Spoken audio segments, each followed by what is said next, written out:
Whoa! Oh! Amazing! Okay, so, ladies and gentlemen, welcome to another episode of DOB, or The Drummer on Bike. And it is 7:20 in the morning, and I'm heading to a little town called Tokaj. And if you know Hungary, you will know what Tokaj is famous for. If you don't, I will tell it. Tokaj is basically maybe the most famous wine region in Hungary.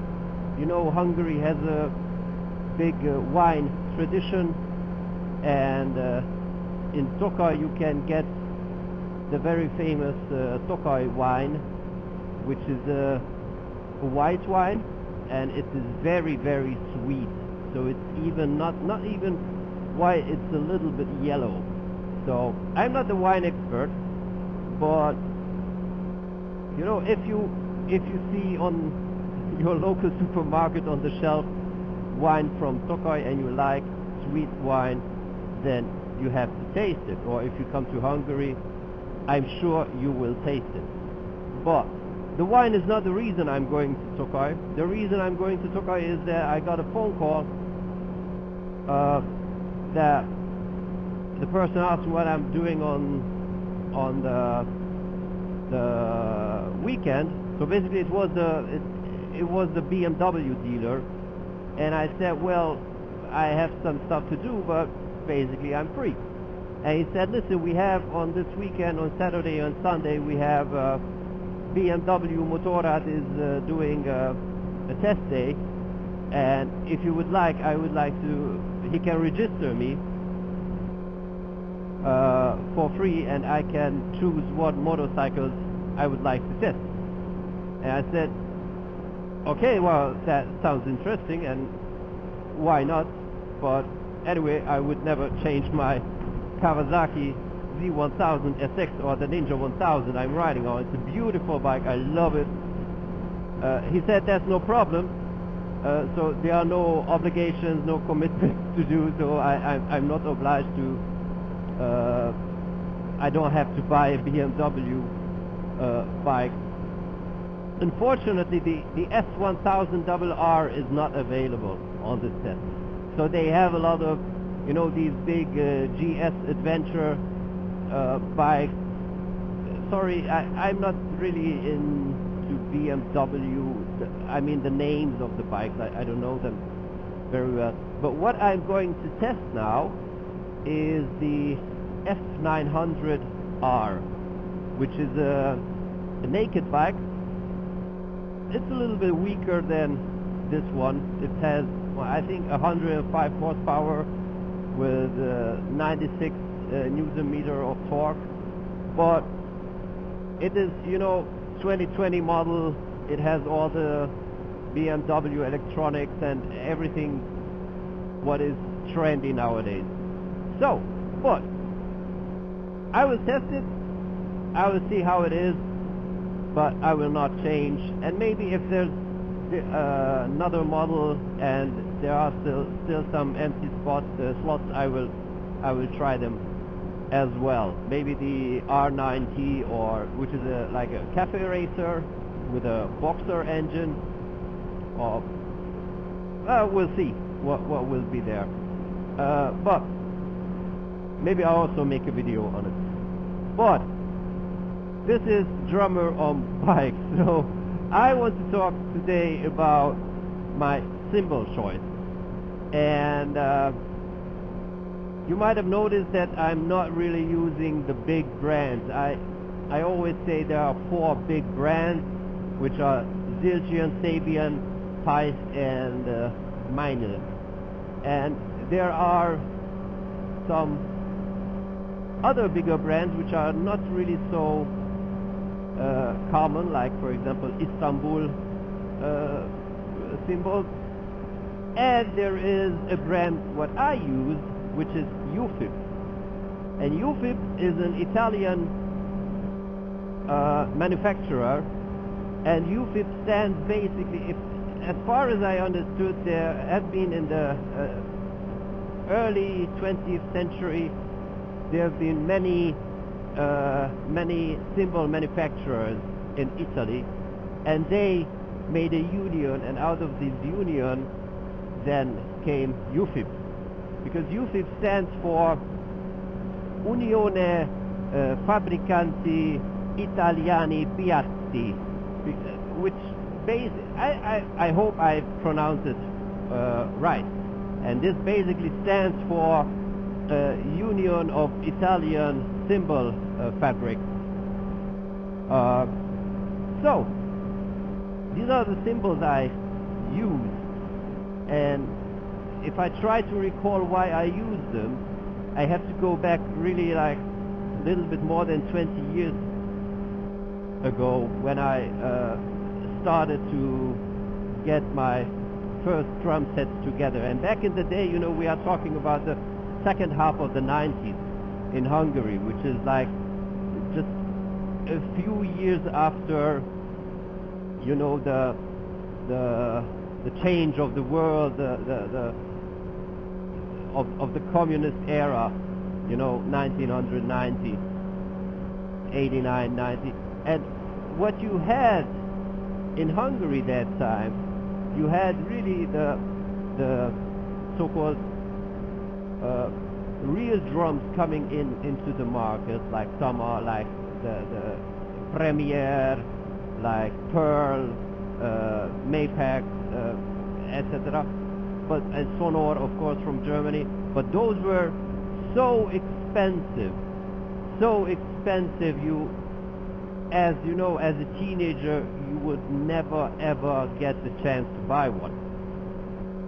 Then, a little bit less, but still very expensive, you could buy drums that actually were already drums, but not really big brands like New Sound or Century, or I don't know what they were called, everything. And for the money we had, which was also a lot of money, we could only buy used, very old Amati and like no-name stuff. So this is where we came from. And back in the day, I was, you know, happy if I had some cymbals, so I didn't really care about the brand.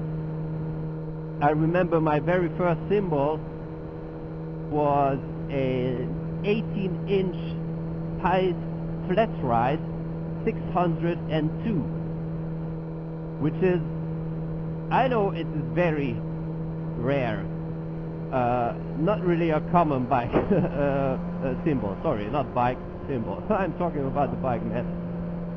So, and I also had two splashes from Main, which were Main classic splashes. I think a 10 and a 12 inch. I'm not sure. Maybe 8 and 10 or 12 inch. But back in the day, you know, Main was not really, you know, that really exclusive cymbal manufacturer. And then, you know, I had a, I don't know what kind of hi-hat it was. It was some mix of two different brands. I don't remember really. And then I got my ride cymbal. The next ride cymbal was a 20-inch Pies Alpha Full Ride, which also even had, you know, written on the bottom, made in West Germany. I really loved that cymbal. And then somehow in 1999, I had a drum teacher who is basically is a jazz drummer, and we are still good friends to today. And he introduced me to ufip cymbals, because he one day went to Italy, and he was in the fabric, and he brought a lot of cymbals with him. to Hungary, and I was really amazed by the sound. You know, Zildjian, Sabian, and all these cymbals, these were not really reachable for my wallet back in the day. A lot of people were buying the very bottom line of Zildjians and Sabians, which were called, like, I think, Solar, and it was called Laser, and it was Zildjian had also its very cheap lineup. And you know, people were buying it because they had the brand written on it, but they sounded like shit, in my opinion. And I somehow bought a 16-inch rough series ufip Crash, and that was my very first Crash ever, and I was so happy with it. And then, you know, I started collecting ufip cymbals. And I say collecting because you don't have a ufip dealership in Hungary. So the only way to get ufip cymbals, you have to hunt them down, used on the market. We are still talking, you know, late 90s, early 2000, where you didn't have, you know, online shopping in Hungary, or maybe, I don't remember, it was not common, and even we were not part of the European Union. So, because we are part of the European Union since 2004. So only after that I started, you know, going on eBay in Germany and to buy, you know, cymbals from Germany, and I didn't really care about, I was not, you know, collecting the cymbals, like checking the sound and then buying it. I was just simply buying it, so to say, blind. Blind in terms of I didn't hear it. So, but I have to say I was never disappointed by the sound of the cymbal when it came. So currently I have a lot of ufip cymbals, which is, you know, the result of this collection process I'm doing for about 20 years now. And oh, that fox. And I still have some Istanbul cymbals, because I remember in 2002, 2003 I was really fascinated that how Istanbul cymbals were, you know, all of them were unique. Oh, I have to overtake now these cars. Whoa! Oh shit! Woo! That was really illegal from the speed. But so back to Istanbul cymbals, I was really fascinated how they unique they were, because you know they were all hand hammered, and you could take two, I don't know, 16-inch crashes, and they were same, almost same weight. They were same series, but they sounded differently. So, and I remember I was also really fascinated by the splashes that Istanbul made, and till today I have like two Istanbul crashes, a 14-inch dot crash and an 18-inch light crash, and I have, I think, three splashes. I think one is an 8-inch and two 10-inch, and I love them. The splashes are also on my kit, so I also use them, and two of them I still have from the very beginning, like from 2001. And by the way, Istanbul was you know, cheaper than the big brands back in the day. And there are two splashes I bought in 2001 or something like this, and there is one splash I bought in Turkey when I was on my honeymoon with my wife in 2010. And the 18-inch crash I also bought in Turkey when I was on holiday in Turkey in 2013. But back to the ufip.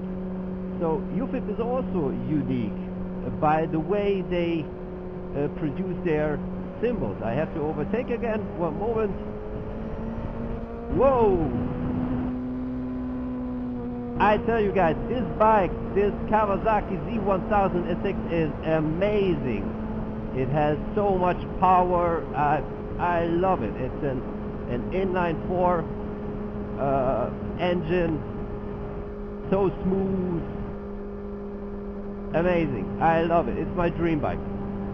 So, the way how ufip produces their cymbals is a unique technique because they use this called rotocasting or rotocast system, and which I cannot explain to you, but I will put down a link somewhere in the notification, and you can watch how they do it.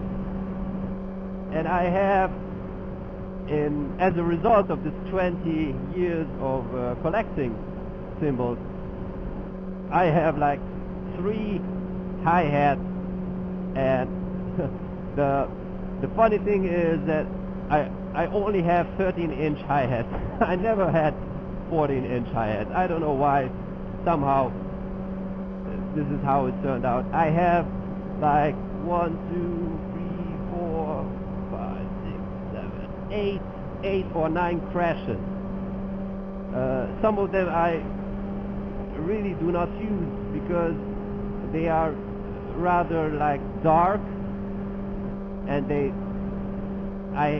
sometimes I use 2 16-inch crashes of them as a hi-hat.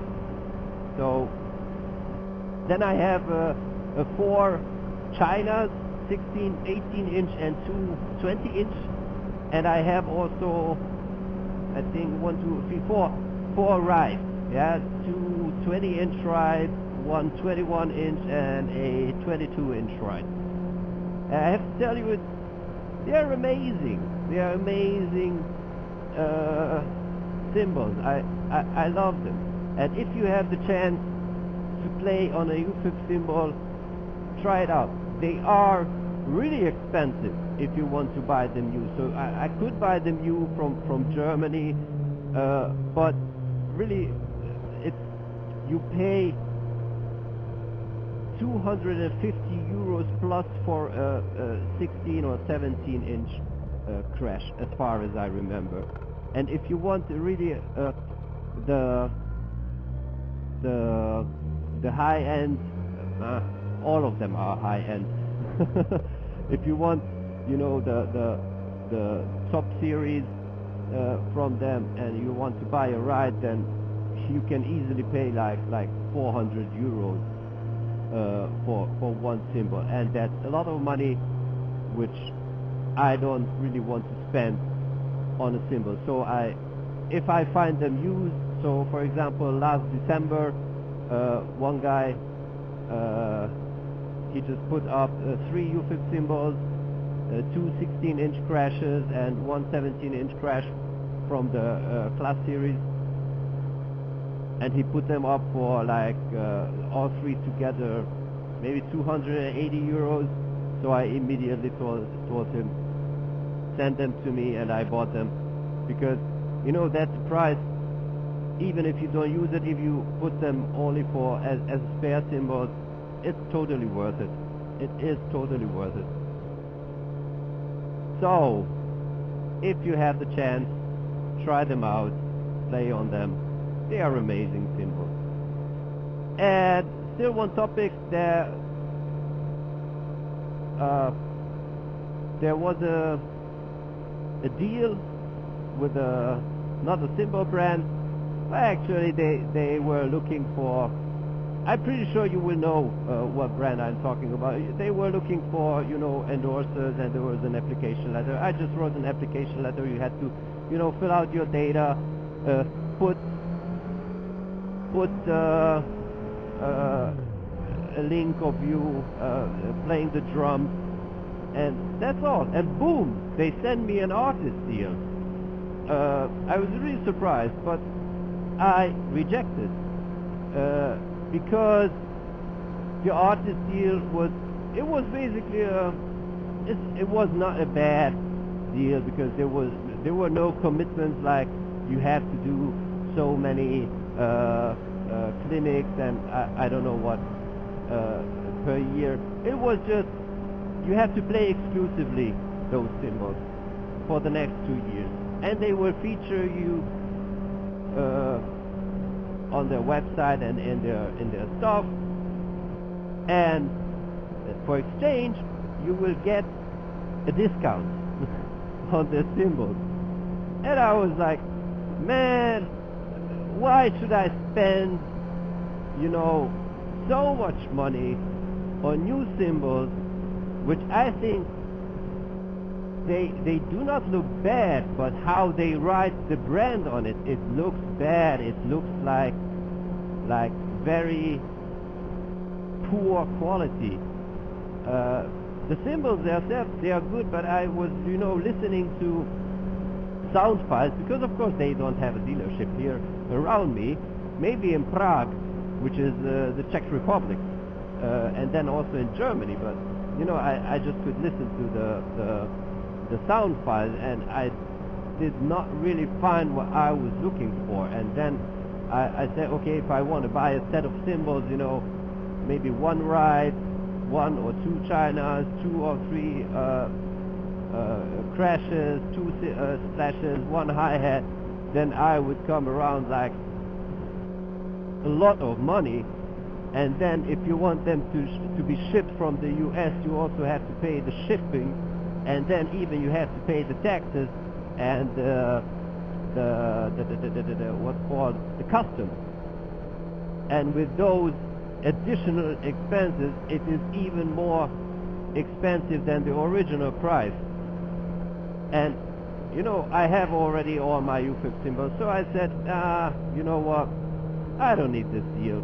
So I rejected on them.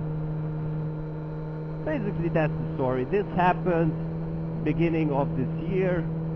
I didn't talk about it because, yeah, I didn't think it was so important. But now as we speak about cymbals, I talk about it.